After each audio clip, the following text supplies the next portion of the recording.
My name is Tony and I'm a recovered addict. I've heard a lot of stories before, a lot of testimonies before, where people talk about how they had dysfunction growing up, there was abuse in their family and all that. That is not my story. My story began with me having a normal childhood. We went to Disneyland, we went camping, my dad taught me how to fish, how to hunt, he was my baseball coach, and I was a straight A student. I had a perfectly normal childhood, except for there was no spirituality. God was never brought up in my household, and I'd never went to church. I'd always remembered feeling something was wrong inside myself, though. I'd always felt like I didn't belong.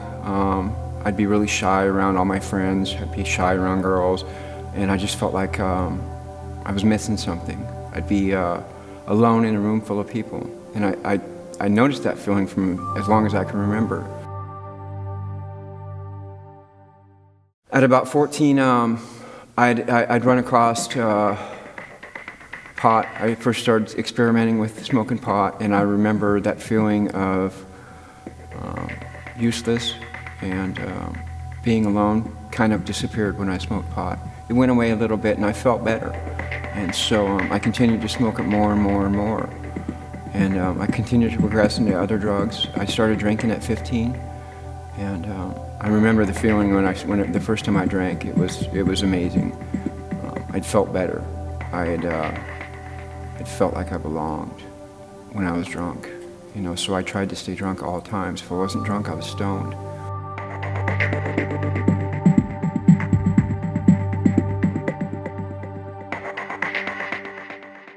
At 16, my grades had dropped significantly from straight A's.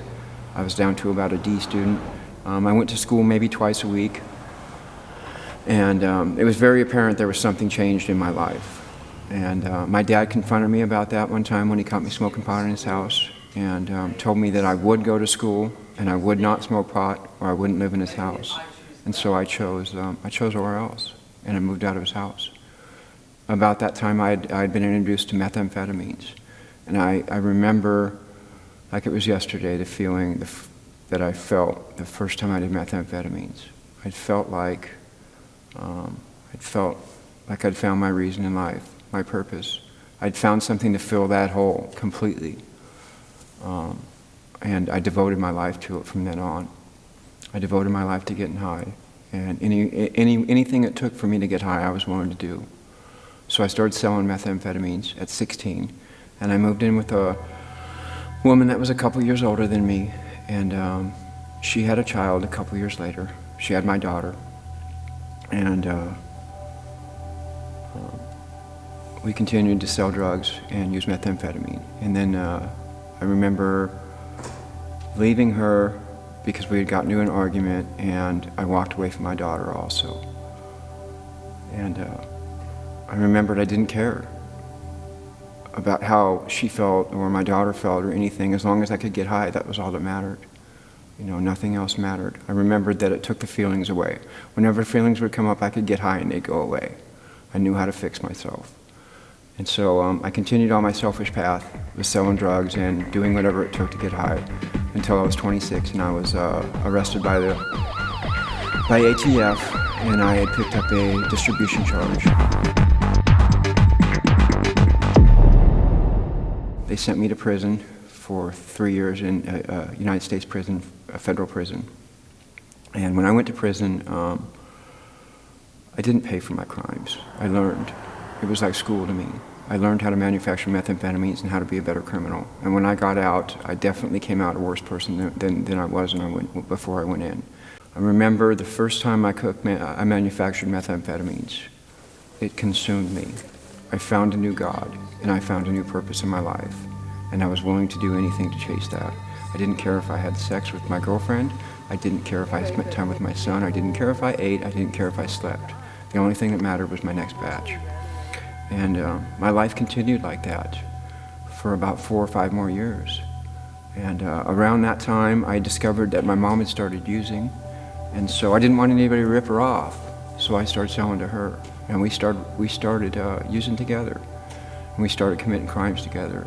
And my mom had always been my best friend, my partner in crime. You know, everybody used to call us Bonnie and Clyde. We were pretty much inseparable. There had never been a day in my life when I hadn't talked to my mom.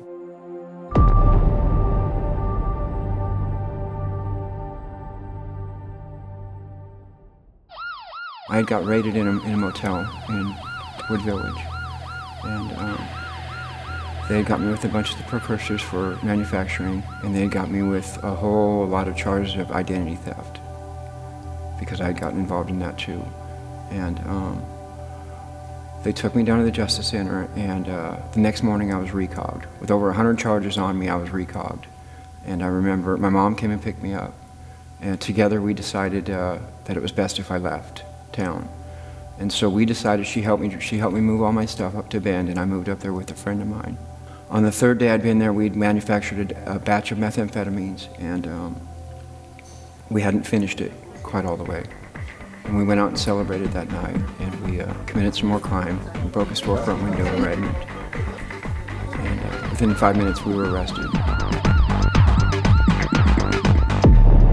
And I was taken to Deschutes County Jail, and I called my mom that night, and I told her what was going on, and we both discussed about how bad it was going to be for me, how screwed I was, you know. And I went to sleep that night, and the next morning the friend who I was in jail with got a visit from his girlfriend, and she came and visited him, and he told her how to go finish the batch that we had made. And so she did, and then as soon as she finished it, she drove straight to Portland, which is where my mom was. And I was just talking to my mom on the phone. It was the next day.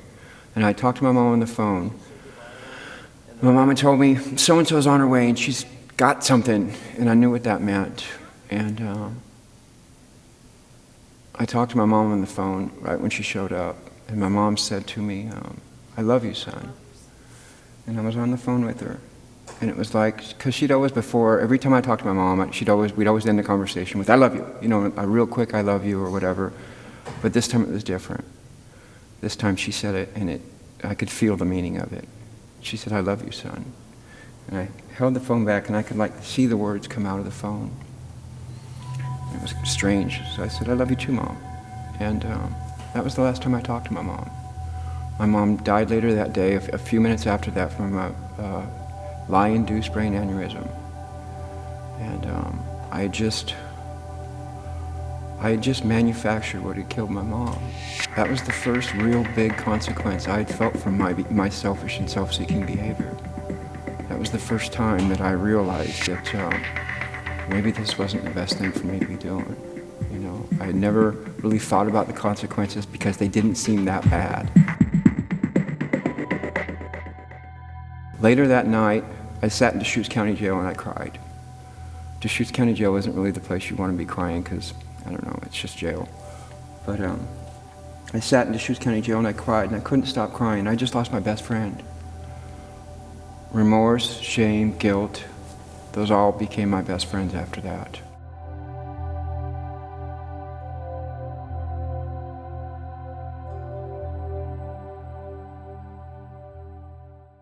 That night there was a Bible study. I'd never been to church. I'd never believed in God or anything like that, but there was a Bible study, and one of the inmates there saw the pain I was going through and asked me if I'd like to come.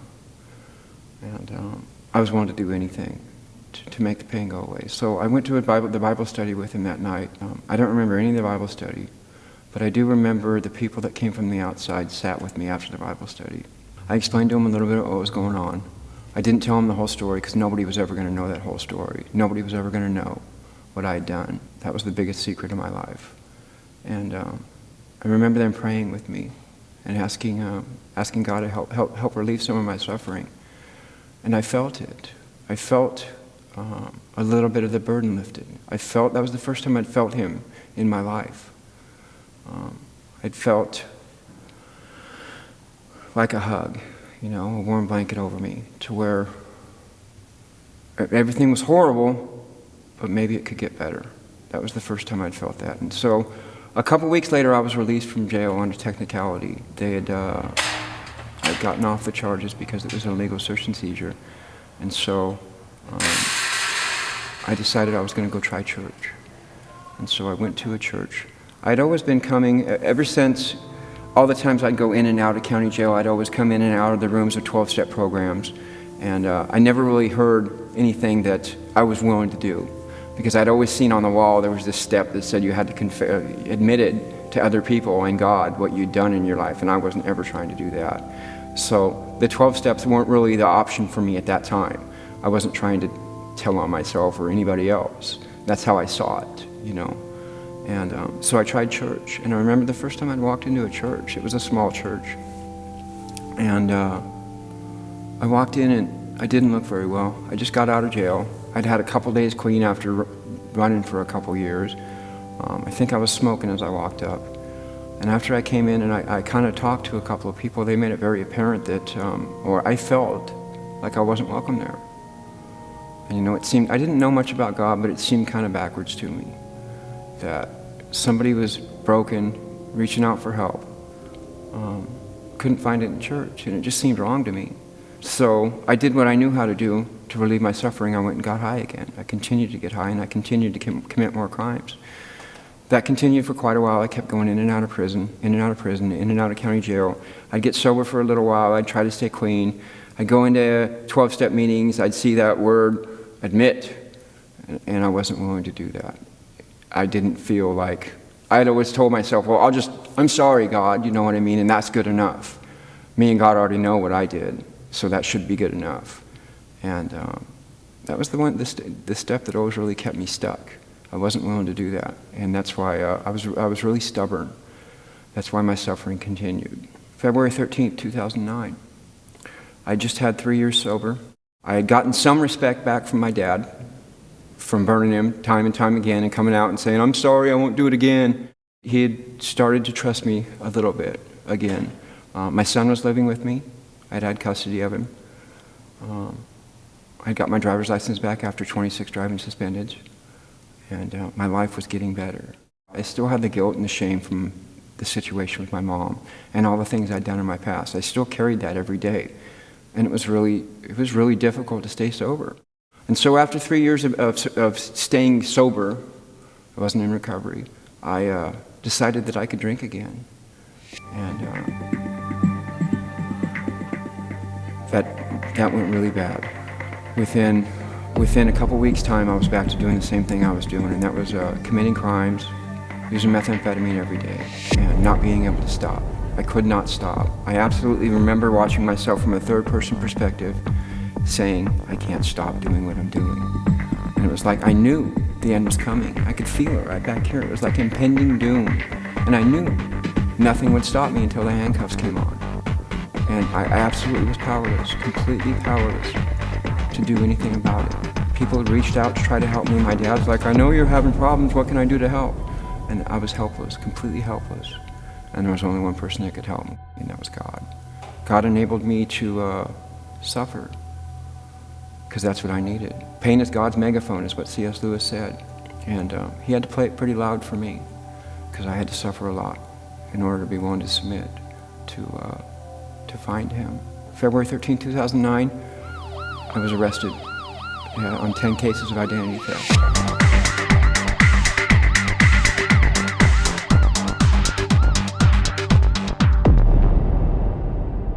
Within a week's time, I lost everything. My Christian fiance, who I was going to marry, told me, don't ever talk to me again. My dad told me if I died tomorrow, the world would be a better place. My son told me he couldn't believe I'd abandoned him again. Don't talk to him anymore. The same day I talked to my son on the phone, a district attorney came and saw me. He slid a thing across the table that was measured 57 and said he could give me 240 months. And he planned on doing that. With my record, he could have. And that's what I deserved. I had that coming. At least that coming from everything I'd done in my life. I was lucky if I got 20 years. So there I was, broken. More broken than I'd ever been in my life. Totally, completely alone. I had no one to turn to, no one.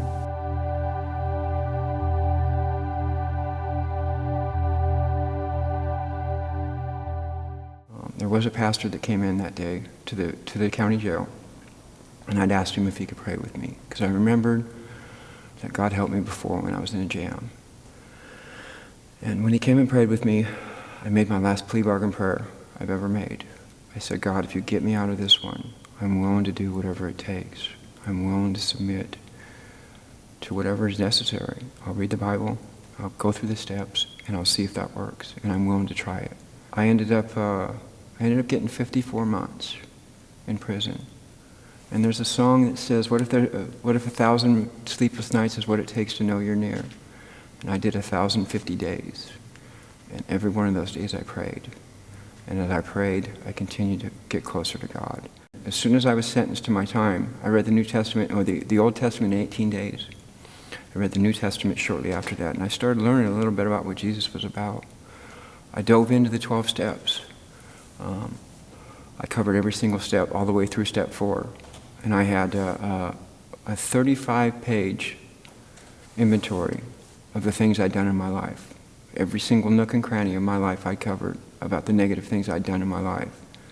And I was ready. I was ready to change. And I had asked the prison chaplain if he would do my 5th step with me, which is where you confess to God and another person all the wrongs you've done. And he agreed he'd do it with me. And he did. And I remember there's not enough paint in the world to wash off what I left in that chaplain's room, that chaplain office. You know, my sins are all over the place in there, but they stayed there. You know, when I was done with my 5th step with him, he'd said something to me I'll never forget. He had said, if your son did all those things that you just told me about, would you forgive him? And I said, well, absolutely. Unconditional love. And he said, well, then your God's a little too small if you don't think he can do the same for you. In that moment, my God grew really big. And in one moment, everything changed. Grace. I felt it. Undeserved love. I was showered by it.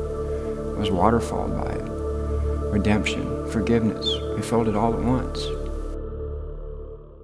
There's a story about the guy who started the 12-step programs, how one moment he was an alcoholic and a drunk.